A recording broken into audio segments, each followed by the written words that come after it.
এখন যদি আমার এই ধান করা যদি সুফলাফল বুঝতে যায়, এই ধন্যবাদ।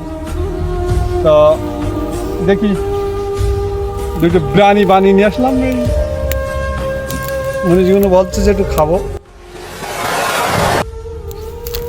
বাংলার গেরস্ত, এই চুয়াডাঙ্গা জেলার বিখ্যাত আমাদের আব্দুল ভাই, যার 100 বিঘে সম্পত্তি ছিল, এখন আর নেই। তিনি এখন যাচ্ছে মাঠে ভাত নিতে, ধান কাটছে, তাই তো?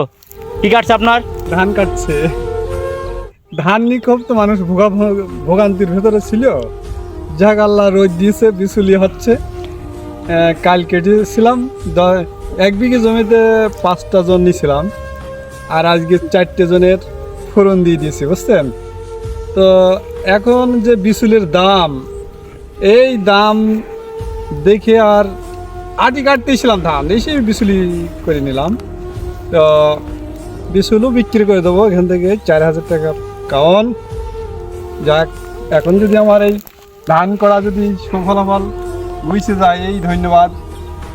তো দেখি দুটো বিরিয়ানি বানিয়ে নিয়ে আসলাম, এই মনীষগুলো বলছে যে একটু খাবো। তা ছাগলের মাংস দিয়ে একটু বিরিয়ানি বানালাম, অনেক খরচ।